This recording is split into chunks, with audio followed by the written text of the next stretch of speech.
বন্ধুরা, সন্ধ্যার বোন তারার বিয়ে আটকাতে পারল না সন্ধ্যা, কারণ সন্ধ্যার তো স্মৃতিশক্তি হারিয়ে গেছে। তারার সাথে যেই ছেলেটির বিয়ে হয়েছে সেই ছেলেটি বিয়ের আগ পর্যন্তই ভালো ছিল। বিয়ের পর থেকে সে তার নিজের চেহারা দেখাতে শুরু করে। সেই ছেলেটা মিলের দলিল হাতে পাওয়া মাত্র সে বাড়ি ফিরতে চায়। সে কোনো নিয়মকানুন মানতে আর চায় না। এদিকে তারাও বুঝতে পারছে না যে মানুষটাকে আমি আগে দেখেছিলাম সেই মানুষটার সাথে এই মানুষটার কোনো মিল নেই। এদিকে নীলের বাবা তার দাদা অর্থাৎ সেই ছেলেটি যার সাথে তারার বিয়ে হয়েছিল তাকে বলেছে যেন তারার সন্তানের কোনো অযত্ন সে যেন না করে।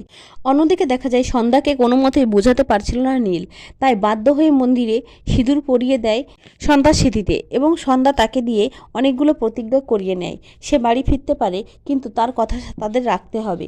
নীলকে দিয়ে ঠাকুরের পা ছোঁয় আর বলে, আমার স্মৃতিশক্তি ফেরানোর জন্য আপনাদেরকে সাহায্য করতে হবে, আর আমার সাথে যে অন্যায়টি কেউ যে করেছে তাকে খুঁজে বের করে তাকে শাস্তি দিতে হবে। নীল বাধ্য হয়ে ঠাকুরের পা ছুঁয়ে এই প্রতিজ্ঞা করে।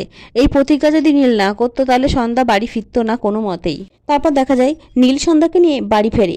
বিজয়া মাঠান সন্ধ্যাকে দেখে অনেক খুশি, তাই বরণের ব্যবস্থা করে। কিন্তু সন্ধ্যা বলে, এসব বরণ টরণ পরে হবে, আগে আপনিও ঠাকুরের পাশে প্রতিজ্ঞা করুন যে আমার স্মৃতি ফেরাতে আপনারা সাহায্য করবেন, আর যদি না করেন তাহলে আমি পগার পার হয়ে যাব। তখন বাধ্য হয়ে বিজয়া মাঠানও সেই ঠাকুরের পা ছুঁয়ে প্রতিজ্ঞা করে। অন্যদিকে দেখা যায় সন্ধ্যার মা সন্ধ্যাকে দেখে খুব খুশি। সন্ধ্যাকে জড়িয়ে ধরতে সন্ধ্যা বলে, এ কি, আপনি আমাকে জড়িয়ে ধরছেন কেন? আমি আপনাকে চিনি না জানি না, আর হুট করে জড়িয়ে ধরছেন। তখন সন্ধ্যার মা বলে, আমি তোর মা, তুই আমাকে চিনতে পারছিস না? আর এই দেখ বিজরি, তোর বড়দি, তুই কিছুই বুঝতে পারছিস না?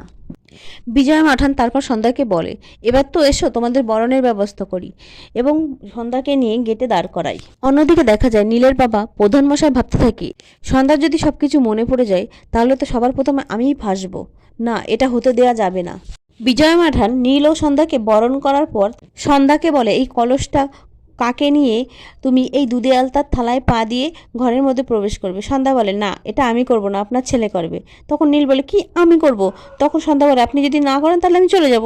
তখন নীল বাধ্য হয়েই সেই দুধে আলতার থালায় পা দিয়ে ঘরে প্রবেশ করে। ঠিক তখনই সে পা মুচকে সন্ধ্যার কোলের মধ্যে গিয়েই পড়ে।